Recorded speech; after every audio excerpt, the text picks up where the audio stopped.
अस्सलाम वालेकुम दोस्तों, मैं हूँ मदूद सईद और आपसे मुखातिब हूँ अल अहमद फार्म कराची से। आज की वीडियो जो है वो दो मेडिसिन्स के ऊपर है जो कि कॉमनली जिनकी ज़रूरत पड़ती है गोट फार्मिंग में और नॉर्मली लोग ये यूज़ नहीं करते हैं। और तजर्बे के साथ ये चीज़ हमने सीखी है जो मैंने सोचा कि आप लोगों के साथ शेयर कर दूँ एक सदका जारिया के तौर पे। और जो लोग गोट फार्मिंग कर रहे हैं उनको पेट के कीड़ों के मसाइल भी आते हैं जानवरों में, छोटे जानवरों में, और ख़ास तौर पे बच्चों के हवाले से, या कोई और ऐसा सेंसिटिव जानवर होता है कि जिसको आप कोई तेज़ दवाइयाँ नहीं दे सकते, और या कोई बाज़ औक़ात होता है कि वो हल्के फ़ीवर में चल रहा होता है। फ़ीवर के अंदर जो है वो आप कोई ऐसी दवाई दे दें तो उसके मरने का ख़तरा ज़्यादा हो जाता है। तो ऐसे हालात में जो है वो आपको कुछ देसी टोटके भी काम आते हैं, कुछ ऐसी दवाइयाँ जो माइल्ड होती हैं जिनको ज़्यादा जो है वो नुकसान नहीं देती, तो आपको वो ऐसी दवाइयाँ काम आती हैं। तो पेट के कीड़ों के हवाले से सबसे पहले आपको मैं एक चीज़ बताऊं कि हम लोग क्योंकि बर्ड्स का भी काम कर रहे हैं, बर्ड फार्मिंग भी कर रहे हैं और हमने मुर्गियां भी पाली हुई हैं। तो बर्ड्स में जो है वो पेट के कीड़ों के लिए हम करते ये हैं कि उनको जो है वो सिरका देते हैं। उनके पानी में सिरका मिला देते हैं। पानी उनका 2-4 घंटे पहले हटा के फिर उसमें सिरका मिला के उनका पानी रख देते हैं। तो सिरके वाला पानी पीने से उनके पेट के कीड़े ख़त्म हो जाते हैं। तकरीबन जो है वो 4 दिन 6 दिन का उनको कोर्स कराते हैं। इसी तरह अब हमारे पास एक बकरा बच्चा है और उम्र तो उसकी तकरीबन 8 महीने हो गई है, लेकिन वो देखने में 4 महीने से ज़्यादा का नहीं लगता। कमज़ोर इंतहाई हो गया है और पेट के कीड़े उसकी जान नहीं छोड़ रहे। 2-3 दफ़ा उसकी डिवॉर्मिंग भी करी और उसको जो है वो मुख्तलिफ़ टाइम पे इसको हमने जिल पे टीके भी लगाए। तो अब उसको थोड़ा सा फ़ीवर भी रहने लगा था और कभी ठीक हो जाता है, फिर 2-4 दिन में फिर जो है वो उसके मसले आना शुरू हो जाते हैं, और कभी उसके जो है वो पॉटी में कीड़े भी नज़र आते हैं। कीड़े उसकी जान नहीं छोड़ रहे थे। तो उसके लिए हमने ये किया, उसको हमने जो है वो सिरका पिलाना शुरू किया। उसके पानी में इंजेक्शन के साथ हमने 20 सीसी पानी के साथ जो है वो 1.5 ढक्कन उसका सिरके का डाल के उसको रेगुलर पिलाना शुरू कर दिया। और उस सिरके की बदौलत भी उसके पेट से कीड़े निकलते रहते हैं, और तकरीबन 8 दिन तो हो चुके हैं उसको हम जो है कोर्स करा रहे हैं। और मज़ीद उसको कुछ दिन और कोर्स कराएंगे ताकि उसका जो है वो बेहतरी की तरफ आ जाए। अब उसका फ़ीवर ख़त्म हो गया है। कीड़े जब तक उसके पेट से बिल्कुल मुकम्मल साफ़ नहीं हो जाएंगे, तो जब तक उसके साथ ये मसले रहेंगे। खाना पीना तो ठीक करता है लेकिन उसके जिस्म को कुछ नहीं लगता। मैं आपको दिखाता हूँ कि हम लोग कौन सा सिरका यूज़ कर रहे हैं। ये है अमेरिकन गार्डन का जो है विनेगर एप्पल साइडर।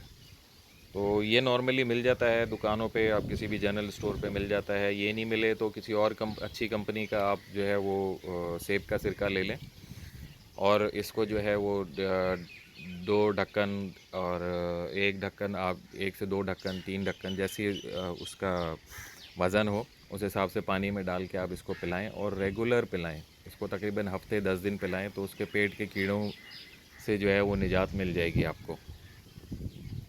अच्छा, ये तो हो गया पेट के कीड़ों के हवाले से। और एक चीज़ और जो हमें तंग करती है वो होती है अफारा। अफारे के हिसाब से जो लोग गोट फार्मिंग कर रहे हैं उनको मालूम होगा कि अफारे में जो है वो बेतहाशा चीज़ें हैं, और लोगों ने शेयर करी में है। कोई तेल डालता है, कोई जो है वो मीठा सोडा पिलाता है, कोई और कुछ करता है। एक चीज़ हमने जो है अपने तजर्बे से सीखी और वो बहुत काम आई, और ख़ास तौर पे जो छोटे बच्चे होते हैं, 1 महीने, 15 दिन, 10 दिन, इनके साथ अगर कोई मसला आ जाता है तो आपके लिए उनको हैंडल करना बहुत मुश्किल होता है। तो ऐसे बच्चों को जो इस तरह के अफारे के मसले में आ जाएं, तो उनके लिए आपको मैं दिखा रहा हूँ। ये है क्लीन एनेमा। ये आपको हर मेडिकल स्टोर पे मिल जाएगा, और ये इंसानों के लिए होता है। अगर किसी को कब्ज़ हो जाए और जो है वो पेशाब पाखाना बंद हो जाता है तो उसको फिर ये एनेमा देते हैं, जिसकी वजह से ये खुल जाता है। तो हमने फिर इसको आज़माया। हमने पहले तेल वगैरह वो सब चीज़ें चलाते थे, लेकिन जब से हमने इसको आज़माया सब चीज़ें साइड पे फेंक दी हैं। अब किसी चीज़ का कोई फ़ायदा नहीं लगता। ये माशाल्लाह आप इसको जो है वो 1 से 2 दफ़ा आज़माएँ, उसका सारा पेट खुल जाता है बच्चे का। कभी मरोड़ हो रही होती है, कभी पॉटी नहीं आ रही होती है। बाज़ औक़ात छोटे बच्चों में अक्सर ये मसले हो जाते हैं खुश्की वगैरह की वजह से भी, पेट बंद हो जाते हैं, कभी और किसी वजह से मरोड़ जब हो रही होती है, जब और उनको पोटियाँ नहीं आ रही होती हैं, ज़ोर लगा रहे होते हैं, तो ऐसे टाइम में फिर वो उनसे फिर बर्दाश्त नहीं होती चीज़ें और फिर मर भी जाते हैं, क्योंकि सेंसिटिव होते हैं। 10-12 दिन की उम्र होती है, 20 दिन की उम्र होती है। तो एक ये बहुत काम की चीज़ है, इसको लाजमी अपने फार्म पे ज़रूर रखें अपने साथ, और सस्ता भी होता है। आपको जो है वो तकरीबन जो है ये 100 रुपये के अंदर मिल जाएगा। 73 रुपये इसकी प्राइस है।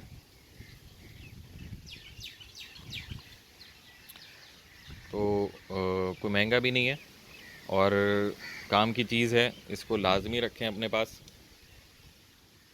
छोटे बच्चों में ख़ास तौर पे बहुत काम आता है, जिनका ब्रीडिंग का काम है और जो बच्चों के हवाले से जो काम कर रहे हैं। इसको खाली आपने जो है ना वो आधी बोतल, आधी से कम बोतल, जैसी उसकी उम्र हो, आपने उसको पीछे से जो है वो पॉटी की जगह से आपने इसको इंसर्ट करना है और थोड़ी देर में जो है ये अपना असर दिखाता है और सब जो है वो जो भी पॉटी होती है वो रिलीज़ हो जाती है और आपका जो है वो जानवर आप सुकून में आ जाता है। तो ये 2-3 दवाइयाँ थीं जिसका मकसद ये था कि आपके साथ शेयर करने का, कि एक दूसरे की हेल्प हो जाए और कोई भी ऐसी चीज़ तजर्बे से मालूम हो तो लाजमी दूसरों के साथ शेयर कर लिया करें। इससे जो है वो बरकत होती है और दुआओं में याद रखिएगा।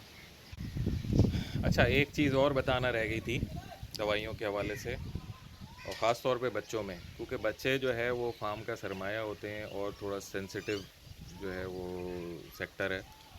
तो बच्चों में अगर बुखार आ जाए तो आपको मुख्तलिफ़ किस्म के टीके बताएंगे डॉक्टर्स, और बहुत सारी तेज़ दवाइयाँ, एंटीबायोटिक्स, पता नहीं क्या क्या शुरू करा देते हैं।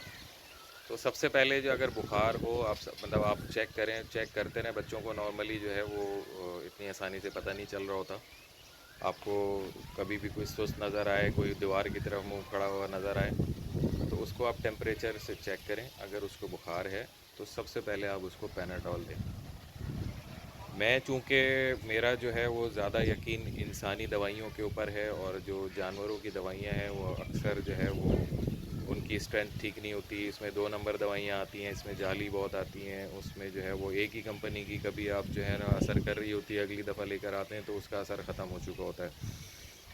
अब उनकी एक कंसिस्टेंसी नहीं होती, एक जैसा उसमें मवाद नहीं मिल रहा होता। तो ये सारे मसले जो है ना वो फिर आखिर में आपके नुकसान का ज़रिया बनते हैं। तो इसलिए मैं तो जो है वो इस तरह की जो भी चीज़ें होती हैं, कोशिश ये करता हूँ कि इंसानों की दवाइयों से जानवरों का इलाज करूँ, अपने जानवरों का। और इसके अंदर जो है मैं पैनाडोल यूज़ करता हूँ, ब्रूफिन यूज़ करता हूँ। तेज़ बुखार होता है तो पैनाडोल के साथ ब्रूफिन भी पिला देता हूँ उनको। अदरवाइज़ मैं जो है ना वो पैनाडोल की 1 गोली या 2 गोली, या पैनाडोल का सिरप बच्चों के हवाले से, 10 दिन के बच्चे हैं तो उनको सिरप पिलाता हूँ। और जो थोड़े से बड़े हो जाते हैं और अगर तब भी सिरप पिलाता हूँ, सिरप की मकदार बढ़ा देता हूँ। अदरवाइज़ उनको जो है वो अगर सिरप से असर नहीं हो रहा होता तो फिर उनको जो है ना गोलियाँ घोल के पिला देते हैं। ब्रूफिन की भी गोलियाँ रखते हैं हम अपने फार्म पे, और सिरप भी रखते हैं, पैनाडोल का सिरप भी रखते हैं और गोलियाँ भी रखते हैं। और इसी तरह से और भी कहीं पे भी आपको कोई मसले आ रहे हों तो सबसे पहले कोशिश ये करें कि जो इंसानों में दवाइयाँ यूज़ होती हैं ना, क्योंकि उनके ऊपर एक चेक एंड बैलेंस है, उसमें 2 नंबरियाँ जो है वो नॉर्मली नहीं होती। अगर आप अच्छे इलाके से आप दवाइयाँ लेंगे, किसी अच्छे मेडिकल स्टोर से लेंगे, तो आपको असली दवाइयाँ मिलेंगी। अच्छी कंपनी की दवाई रखें, और सस्ती भी होती हैं, उतनी महंगी भी नहीं होती। और आपको जो है वो डॉक्टरों के कमीशन से भी बच जाएंगे, डॉक्टरों की फ़ीसों से भी बच जाएंगे। एक थर्मामीटर लाजमी हर वक्त जो है वो आपके पास होना चाहिए फार्म पे। और ये 2-4 जो दवाइयाँ हैं जो मैंने अपनी पिछली वीडियोज़ में भी शेयर करी, वो लाजमी होनी चाहिए। चलें, दुआओं में याद रखिएगा। इंशाल्लाह नेक्स्ट वीडियो में मुलाकात होगी। अल्लाह हाफ़िज़।